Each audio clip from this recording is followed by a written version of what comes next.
Hello, Neeraj. Like I said, we're going to talk about Qagaz and what we hope to do with it and the kind of what the essay that you have written, the kind of contributions that we want, and everything. Basically, the idea that we have regarding this project that we're planning to tell. So, rather than posing any questions, so let me start with asking you about what you've written. You've written this essay on democracy. So, why don't you just tell us a little bit about not exactly what your essay is about, because obviously whoever wants to read it can read it, but what your idea of democracy is, and why you have chosen to write it in Hindi especially. That is the most important thing, because that is the essence of what this project Qagaz is going to be. Alright, we want it to be a multilingual forum. And what is the significance of something being multilingual in our context today? So these are 2-3 things that you should talk about. Just lay out the context of what we're trying to do. सबसे basic बात और जहाँ से मुझे लगता है कि शुरुआत होनी चाहिए वो ये है कि मतलब जब एकेडमी की बात की जाए या फिर एक स्ट्रिक्ट मतलब प्रोफेशन की बात की जाए, एक रिसर्च प्रोफेशन की, तो उसमें मतलब डेमोक्रेसी एज ए कॉन्सेप्ट या डेमोक्रेसी एज अ सब्जेक्ट वो बहुत एक्सप्लोर हो चुका है, रिसर्च होती रही है, हो रही है और होती रहेंगी, और मल्टीपल एंगल से हुई हैं. शायद ही कोई एंगल ऐसा हो जो एब्सोल्युटली अनटच्ड है. तो एकेडमिया की तो generation to generation knowledge democracy की बहुत इन्फॉर्म्ड हो गई है और हो भी रही है. लेकिन जो चीज मुझे जिसने प्रोपेल किया ये आर्टिकल लिखने के लिए वो ये थी कि मतलब एक तरफ इतनी इन्फॉर्म्ड ओपिनियन बिल्ड होती जा रही है एकेडमी के अराउंड द ग्लोब, लेकिन मासेस में फंडामेंटल बहुत बेसिक डेमोक्रेटिक वैल्यूज ही नर्चर नहीं हो पा रही हैं, बेसिक वैल्यूज भी नर्चर नहीं हो पा रही हैं. लेकिन जब बात एकेडमिया की आए, बुक्स राइटिंग की आए, बुक्स पब्लिकेशन की आए, तो डिबेट बहुत आगे निकल गई है. तो एक तो ये पहला कारण था कि कुछ ऐसा लिखा जाए और इस तरीके से लिखा जाए कि थोड़ा मास के साथ उसका कनेक्शन हो. और दूसरा पॉइंट ये था कि डेमोक्रेसी की जब भी हम बात करते हैं तो एक जो इमेज हमारे दिमाग में बनती है कि लोगों का तंत्र है, वोट हो रहे हैं, इलेक्शन हो रहे हैं, सरकारें चुनी जा रही हैं वगैरह वगैरह. इससे अलग हटके एक कोशिश की जाए लोकतंत्र को समझने की, और वो कोशिश ये है कि लोकतंत्र को एक बहुत दूर हो रही किसी राजनीतिक प्रक्रिया के तौर पे समझने की बजाय उसे रोजाना आदत के तौर पे समझने की कोशिश की जाए. रोजाना आयरनी है जैसे इसमें, जैसे democracy suppose to be what democracy is supposed to be all people and the will of the people, but over intellectualization in a sense of these concepts of democracy and what is the real meaning of democracy. I mean, if you go and ask someone on the street level what is the meaning of democracy, you said this is democracy. Then a scholar will come and tell you, no, this is not real democracy. Democracy is this. What he'll tell you when you refer to so and so book about democracy. And it feels this is such so ironical. हाँ, ये तो है यार. इसमें basic एक academia का और so called intellectuals का एक वो भी है ना, कि what is the purpose of an intellectual? An intellectual is a public servant, right? In a sense, and because you survive in a sense, your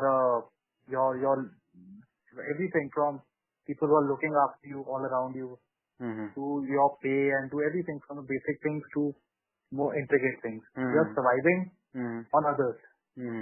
So it is incumbent on the intellectual to not become a parasite.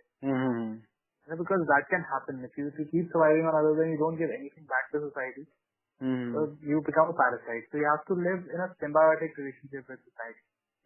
तो ये एक बहुत जरूरी चीज है कि एक जो बेसिक कॉन्सेप्ट्स हैं इनको जब तक तुम एक पब्लिक स्फीयर में नहीं लेके आओगे तब तक कोई मतलब इनका फायदा नहीं है कुछ करने का. और यही जैसे पहले हम गालिब की बात कर रहे थे ना, तो why people like Ghalib did not become mass figures, but people like Shakespeare or or just take any example. I don't want to make an Easter egg dichotomy, but something like Bollywood becomes a mass forum, but something like Ghalib stays as an elite sort of interest.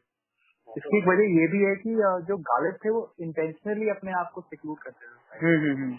वो मुशायरों में जाके बोलते थे, वो मतलब अपने drawing rooms में बात करते थे, मतलब they never tried to actually reach out to the masses in their own language. So someone like Shakespeare was completely different. Like we said, Shakespeare was writing for the masses, and Ghalib was writing for the classes. Classes में भी एक बहुत छोटा security थी। Classes के लिए वो एक टेम्पटेशन होती है हमेशा इंटेलेक्चुअल की, to become more classy and to become more refined, to distinguish yourself from society. So I think what you have sort of written about also is something trying to break that mold for intellectuals. So rather than going on and on, your turn to speak.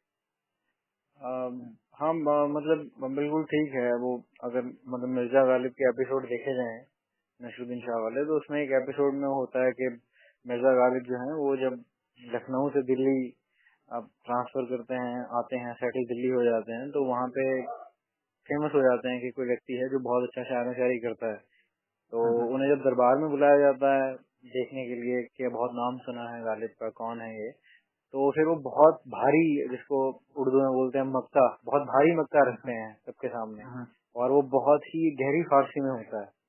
तो वो मक्ता जिसे कहा जाता है जैसे उस भाषा में कि मक्ता किसी से उठाया नहीं जाता, तो वो बोलते हैं एक फारसी भाषा में, वो एक सवाल पूछते हैं गजल के थ्रू, तो कोई आगे जवाब नहीं दे पाता है। तो फिर वो दिखाया कि गालिब इतने एरोगेंट होते हैं, इतने गुस्से में वो उठ के चले जाते हैं, कहते हैं कि ये दिल्ली में तो मतलब इतने पढ़े लिखे लोग ही नहीं है। तो मतलब ये उसी बात से कनेक्ट करता है कि गालिब ने कॉन्शियसली एक बहुत ही रिफाइंड क्लास के लिए लिखा है और एक कॉन्शियस एफर्ट था। लेकिन चलो मतलब ये भी ठीक है, मतलब चलो हर फील्ड में अपने एक्सीलेंस की स्टेजेस हो सकती हैं, तो ठीक है कि अगर आप लैंग्वेज के या बिजनेस में हैं तो लैंग्वेज के बिजनेस में अपनी स्टेजेस हैं एक्सीलेंस की। लेकिन अब पोएट्री में लैंग्वेज की एक्सीलेंस आप अचीव करते रहिए, ठीक है, वो एक एंटरटेनमेंट एरेना है, वो लोगों की डेली लाइफ से जुड़ा हुआ नहीं है, है ना। लेकिन जब एक्चुअल में आप अकेडमिया में हैं और आप सोसाइटी को ही स्टडी कर रहे हैं, तो फिर सिर्फ क्लास पे फोकस करने से बात बनेगी नहीं।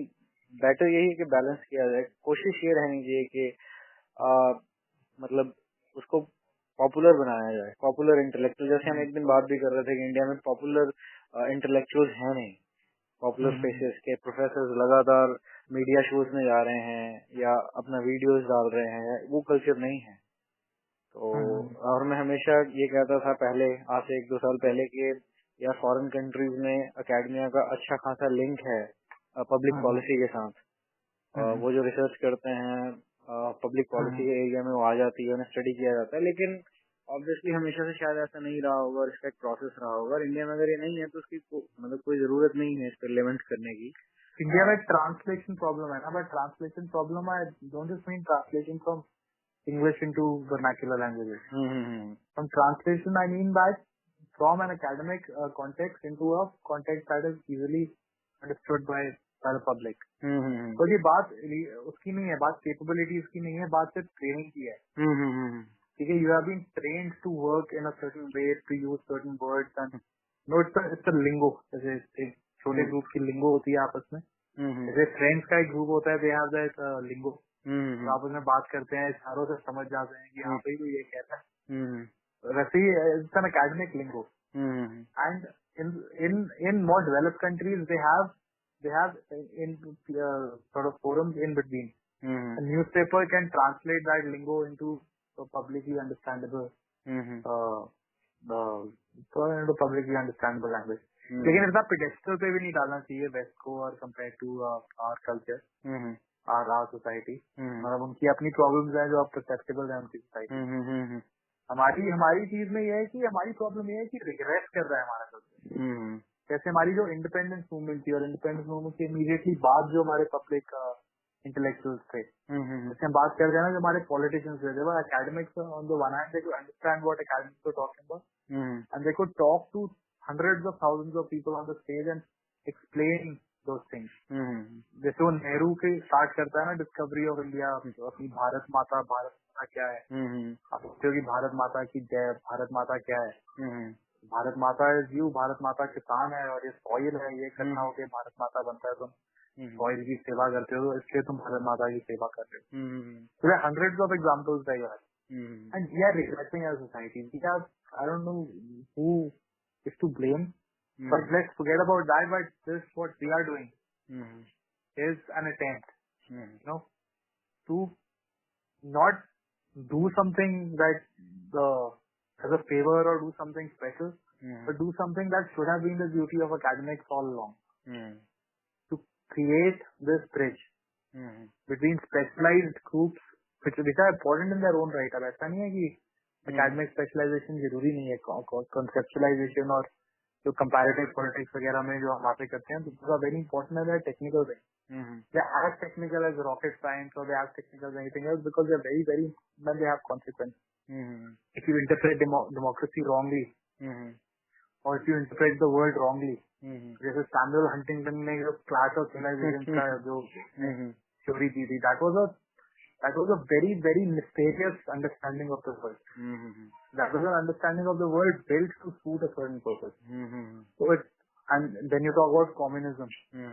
What Stalin did, they gave academic rationale which seems to be very sensible. So an academic person working in the social sciences has a responsibility, and that responsibility can lead to life and death of thousands and thousands of people. So it's not that you're working in some liberal high ivory tower where you can just live and just write whatever you want. There are consequences in society. So that is and the check for this is only if you engage more and more with the public and the public raises questions about what you are doing. तो ये बहुत जरूरी है, एक bridge बनाना. Bridge का मतलब सिर्फ ये नहीं कि हम अपने आईवी टावर से उधर के आके जाके लोगों से बात करते हैं, क्योंकि वो आईवी टावर कुछ है नहीं, like we said we are dependent on other people. Bridge मतलब जहाँ पे वो भी अंदर आ सकते हैं, जहाँ पे हम भी बाहर जा सकते हैं. तो वो करना बहुत जरूरी है for everyone, even for scientist, like you keep talking about Richard Dawkins and these people, they build these bridges. That is why they keep people. It's important that we build bridges on bridges on bridges on bridges and then make something great. मुझे लगता है बात करने का ये तरीका ज्यादा better है, rather than कि जिस तरीके से मैं कह रहा था कि मतलब पॉपुलर साइंटिस्ट या पॉपुलर इंटेलेक्चुअल होने चाहिए.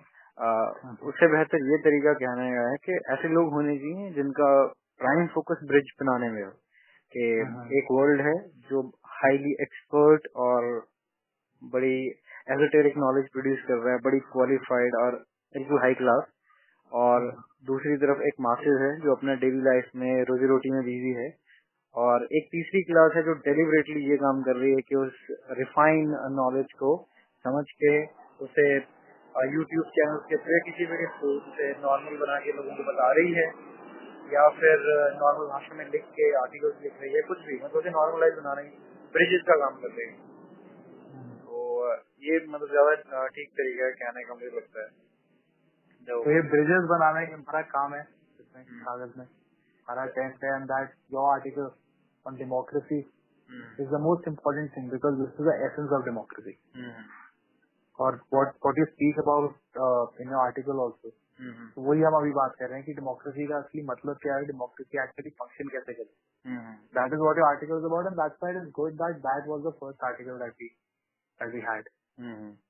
तो इन आवर फ्यूचर, अब future we make a video और a podcast, we will discuss your article directly after reading. For now this I think sets the context and at least there is an introduction. So after this, I hope if anyone is listening to this conversation, they can read your article, and we will have a subsequent discussion on your article exactly. What you talk about. So in this, I have been constantly interrupting you and talking more than you. That obviously you will be presenting your article.